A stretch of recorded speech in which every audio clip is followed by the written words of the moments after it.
and you pull on that jersey, you represent yourself and your teammates. And a name on the front is a hell of a lot more important than the one on the back.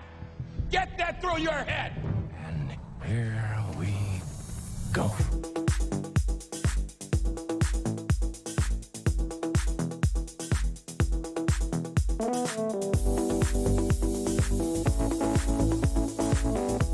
And it is no good. He missed it. Are you kidding me? The season can't end like that.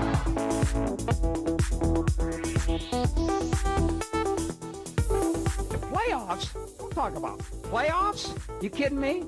Playoffs? I just hope we can win a game. What we've got here is failure to communicate. We all go a little mad sometimes. Some goofball in a hat and a red shirt. Now he takes off the shirt. He's running down the middle by the 50. He's at the 30. He's bare-chested and banging his chest. Now he runs the opposite way. He runs to the 50. He runs to the 40. The guy is drunk, but there he goes. The 20. They're chasing him. They're not going to get him. Waving his arms. Bare-chested. Somebody stop that man.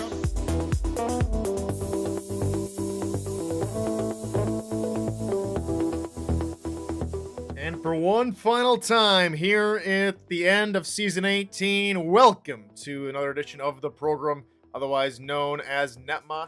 I've got to get my story straight on whether or not I need to get new slides or not, but we'll talk more about Canton here in just a little bit. You know who I am. I'm Tyler Falk, host of the program, otherwise known as NETMA. Glad to have you here on a Monday edition of the program. Again, final one of Season 18 before we get into the off season, the craziness that will be, the craziness that already is, frankly, for a couple of teams, and we'll talk about more about those couple of teams at the end of this show. But let's go ahead and get started with the era that is the wake. Baltimore does it again, and it's not that Lone Star played poorly. Maybe that first half where they gave up a couple of bad field position due to a couple of interceptions from Fennick. But for all intents and purposes, Lone Star just would not die. They played pretty well, in my opinion, and definitely proved to me that they deserve to be here. And they took it to Baltimore in that second half. Just some early mistakes in the first quarter. Didn't really set them up for success. And I think Lone Star should be pretty proud of where they ended up. And it's an unfortunate sight to see Adam Williams. He did get a touchdown. It's unfortunate for Dave Axis and Charles Doherty, all three leaving at least the club, and hopefully not the league. But for those three individuals, wish them nothing but the best as they retire from playing, and then for Charles as he sells the team to Albert Begin and Yogi Barr. Let's talk more about Baltimore, shall we? It's their third ship in 4 years, makes Dr. Paternini and Tim Johnston the most winningest owners of the SFL Championship in league history. They stand alone with 5 total championships, 2 with Minneapolis, and of course now 3 in the last 4 years with Baltimore. Again, it just shows you that Baltimore, this is their era. We had the beginning of the progression era where it was Florida, aka Alaska, for seasons 10, 11, and 12. And now Baltimore's taken over from season 14 onward, and even a season or two before then looked pretty promising, looked to be getting closer and closer to being here. And now that they're here, they're almost like the Patriots of this league, and they seem to be an all-conquering force. It's not just the offense, it's not just the defense, not just special teams, it's the entire package. They have a really good organization over there, really good structure, and we see it on the field time and time again, where they're able to just put away opponents, and that's something that Lone Star hasn't been able to say. That's frankly not a whole lot of teams have been able to say, that they can play for a solid 4 quarters straight, not having to worry about a certain thing going wrong. And although credit to Albert again picking off not Wigmore not once but twice, and getting 2 really good returns, one all the way back to the house to answer a pick 6 from Baltimore. But again, Baltimore can do that for all 4 quarters. Lone Star was only able to do that for maybe 3 quarters at best. And that's the difference. That's the difference that all teams have to play up to in order to come out with a championship. So congratulations to Baltimore. I've been in talks with their locker room. We'll probably have a couple of their folks on tomorrow's show as we start to break down the offseason. But again, a lot of you who are already out of it, and for a few prospective owners looking to hear their team called, well, we got a couple of answers for 4 new organizations. Of course, we'll break each one of them down as far as who they are, what they are, and well, if I like their logos or not. So let's talk with the team again that I've been saying was the front runner for the majority of the bidding process. Canton Classics. They're an official SFL franchise now. The Classics, of course, are headed by IndyCar driver Christian Alesio and member of Home Free Adam Chance, who I had the privilege and honor of interviewing a few weeks ago. Those two are excellent characters, and will be exciting to see more of Canton later.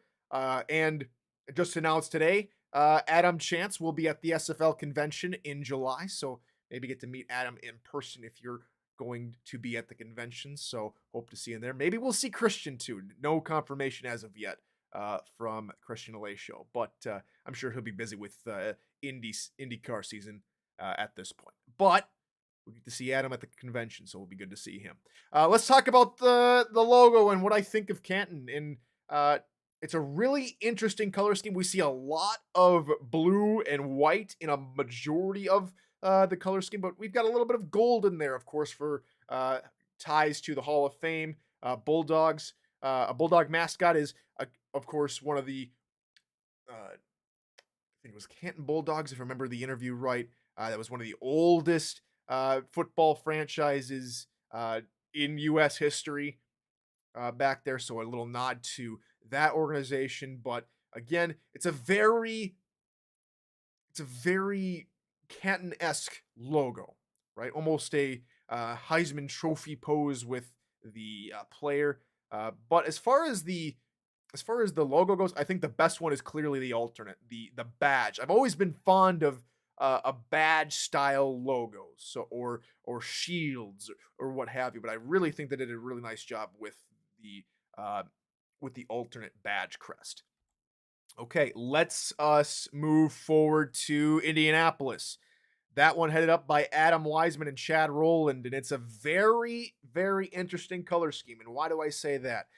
It's very reminiscent of the way that the Charleston Predators are going. And from what I've been talking to owner Jack Brown, they're moving away from the blue and going more black and red. So now we have 2 black and red teams in the SFL. And if you want to throw in Baltimore in there, they're black and red, or black and white in the championship game. So the thing that they're going to have to do from day one is establish themselves as their own brand, because they could easily get lost in the mix as far as uniforms go. If they go up against Charleston and Charleston goes if the Charleston's away in Indianapolis and they go white and black, white tops, black bottoms, what they typically do, Indianapolis is going to have to come out with some maroon uniforms to try and make it an appealing sight to the eye on the field. That's the only critique I've got. I like the logo. I like the Pistons, almost a Detroit Pistons style feel to it. But again, Ramblers, of course, the nickname. Don't know if they could have really been more creative with the logo, in my opinion. However, again, solid logo. Again, the color scheme I think is something that's going to clash with a couple other teams. But other than that, I think Chad and Adam are two great guys that I think have deserved a team for quite a long time, and it's good to see them snag a franchise and get one rolling. We'll see what Indianapolis does this season. On to a personal connection. Of course, that being Minnesota. And I just got to say, it's very good to see Minnesota back in the league. And the I'm also at a loss for words. It's almost like a long time coming, right? After the Minneapolis Maulers left before season 10, there was no Minnesota team, and you have a Minnesota franchise in nearly every single sport there is out there. The one big thing about Minnesota sports is all Minnesota sports professional teams are named Minnesota something. It's not St. Paul, it's not Duluth, it's not Woodbury, it's not Mankato. It's always Minnesota.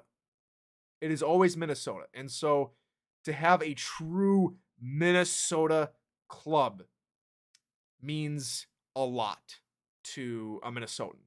A lot of folks thinking I'm going to Minnesota. I will not reveal what the plan is just yet. As far as my season 19 plans go, those are currently hush-hush. But feel free to speculate as you like. As for now, it's really, really, really good to see the legend, the Minnesota legend, Axel and BJ Loveless. I wish them nothing but the best in cultivating Minnesota nice, quote unquote, in football. So a team or a owner that we've all been looking at as far as he just hasn't had his due. Third time's the charm. Ethan Kai gets a club. It's the Seattle NEMESIS. And the one thing I got to say, when I originally saw the logo when it came to the bidding process, I got to tell you, I really didn't like it. I really didn't like the color scheme.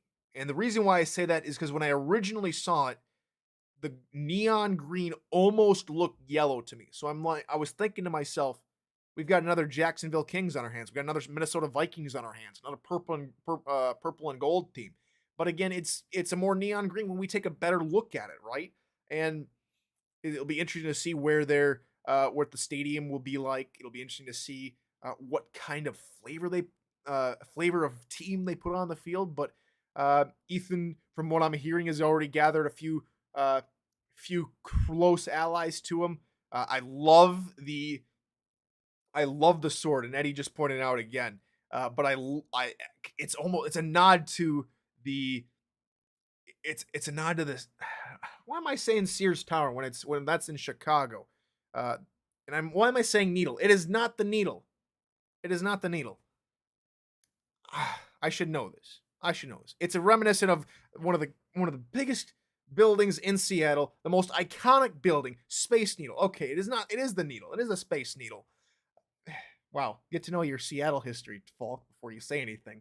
But the Space Needle entwined with the sword looks really nice. And so when you look at it, I'm really interested to see what their primary and secondary uniforms are going to be like, because purple and neon green, if you do a wrong shade of neon green on those uniforms, it's going to look absolutely displeasing to the eye. That's all I'll say about it. So if they have to get the uniforms right, or I don't think a whole lot of folks will be that enticed into watching the uniforms, though the players, of course, will be more watching if that's the case. But I suspect, knowing Ethan, that he already has everything he needs and everything that it pertains to the organization in good order, and of course he got the bid, so the owners must select the uniforms as well. So that's the 4 new teams: Canton, Indianapolis, Minnesota, and of course Seattle. So those are the 4 new teams, and of course we've got new divisions. 28 teams, 7 divisions. Here they are once again on screen. The Tex-Mex division, otherwise known as the South, there are 3 Texas teams and 1 Mexico team, all stick around. That's the only division that hasn't changed. The North Division gets Canton, London, Queen City, and that's SFL Michigan. They're in that SFL badge over in the Mitt of Michigan. That franchise has yet to be announced for their rebranding. We hear that Carolina, who's now in the Atlantic Division, they might be going through a little bit of rebranding as well, as opposed to on the team content begs to suggest. But Carolina fans are going to be hard pressed to say we're the fourth team and maybe group of death. Baltimore, of course, they're rivals in Charleston and a very good franchise this past season. DC in that Atlantic Division. So that means the East changes up just a little bit. Looks almost more like the SEC in a little bit. 2 Florida teams, team from Louisiana, and of course Atlanta. So that's a really, really tasty division as well. The Pacific Division gets Vancouver. Seattle joins the fray with LA and Portland, and that means San Diego goes to the West Division like I predicted this weekend, with Denver, Las Vegas, and Arizona. And I think that covers there's the Central Division. Tulsa, maybe the redheaded stepchild in a way, as far as in a typical division in sports, but does get grouped with Indianapolis, Sioux Falls, and Minnesota. We're interested to see how that division plays out. Right now, it's two really good division leaders, or a division winner in Sioux Falls, and Tulsa right behind Louisiana, taking on 2 newcomers. So it'll be interesting to see if that division turns out to be a lot like the Pacific was in its first couple of seasons, where it was, Vancouver and then LA, the newer team, and then the 2 newer teams, Portland and San Diego. So it'll be interesting to see how the Central plays out. But from what I'm hearing in the off-season market, a couple of these new teams are being rumored to compete day one. Be interesting to see what happens. And in case you missed it, I've created a massive spreadsheet with a little bit of help from Jake Wall to help add some clarity to it. But I thought right about now would be a good a time as any to kind of describe the SFL season 18-19 off-season hub. And as we take a look at it, as you guys, that linked is into the NETMA Discord server, link to which is down below. You can find it in 2 places. It's both in the dispatch box, otherwise known as the announcements channel, or it's in the season 18-19 off-season channel as well. But let's just take a look currently at what this all entails. So on the right side of the quick links, you can jump to whatever page you like. There's a couple brief descriptions on here as well, a couple of current known issues that just to help you guys out on what you're looking for here in the sheet.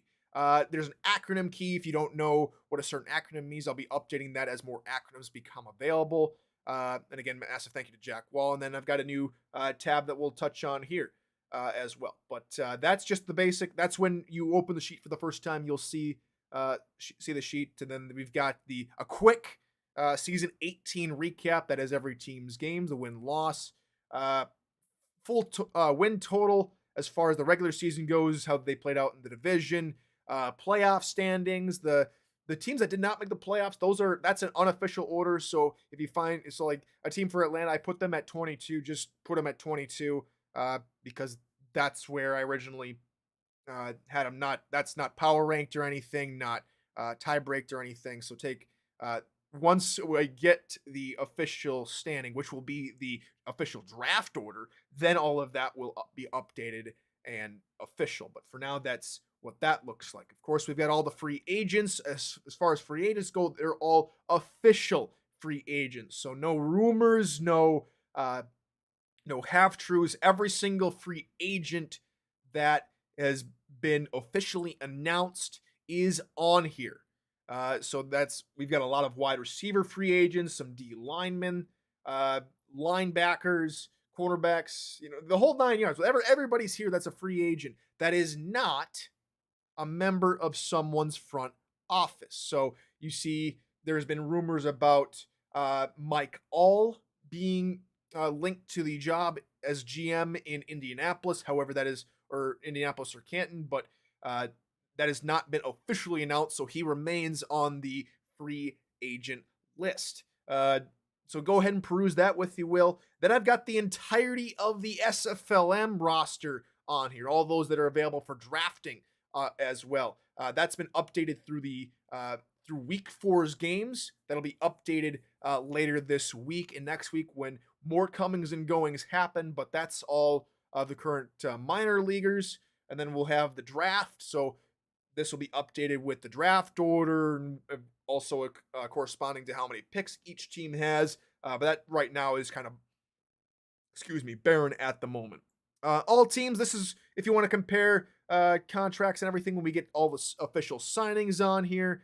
That's where you'll go. Then we've got team news. So all front office news and acquisitions that get officially announced will be plugged in here. If you have official team news, like a GM signing or a new offensive coordinator that you'd like to reach out to me, and that's not maybe official yet, but you know that it's official and just hasn't been maybe formally announced, but they've been going forward in their role as of the end of your regular season, not necessarily during the middle of the season.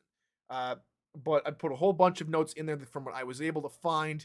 Go ahead and let me know if I'm missing anything. But that's just the new team news page. Then each and every one of these will tabs here that just have a 3-letter acronym for each team. That'll have a more detailed representation of the contract situation. If they've came from a former team or from the minor league, they'll be listed there. Everything's all tallied. So say if a certain franchise goes over cap, it'll let you know if we take into consideration all that. Of course, all the official signings will be taking place on the players tab in the official SFL website, simulationfl.net, for the official acquisitions. But that'll all be added here as well. So it's your one-stop shop. And then each team will have their season 18 roster. So to give you a look at maybe who came into the franchise and who's leaving maybe after a season, or for like Joey Tropicana, he's retired and out of the league.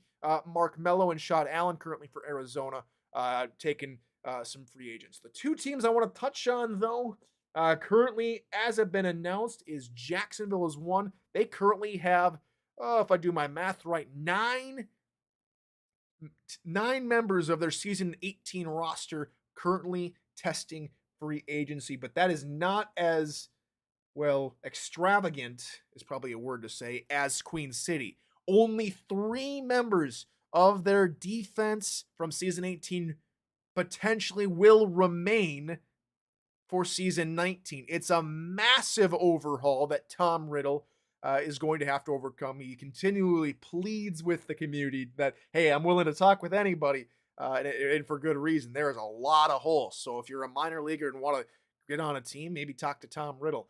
They are definitely looking for new players. But that's just a quick overview of the season 18-19 SFL Hub. Special thanks again to Jack Wall for helping me create those quick links, so you don't have to scroll through all the tabs I was showing you earlier. But that is how we're going to wrap up season 18. Now, NETMA is going nowhere fast. NETMA is going to be here to cover the entire off season. We're going to break down a little bit of season 18 this week. Maybe get to some free agent news as well this week. But that's what's going to happen. We'll be talking free agents. We'll be doing a lot more interviews. We'll be talking a little bit more SFLM as well. But since the SFLM is on break this week, probably not a whole lot of talk about the minor league coming up. But starting in a couple of weeks' time, we'll start talking about the minor league. Cam took a break to go on his honeymoon, the commissioner did. So I figured I probably deserve a little bit of break myself. But so NETMA will continue throughout this week. I'm going to take a little bit of a step back next week. I'll be gone all next week for the show. But after that, we'll get right back to NETMA. So NETMA's going nowhere. We're taking a little bit of a break after this week. And then we'll be right back to our normally scheduled broadcast. So that is going to do it for this edition of the program, otherwise known as NETMA. We will see you tomorrow as we've got a couple of Vultures joining us. Until then, everybody, good morning, good afternoon, and good night.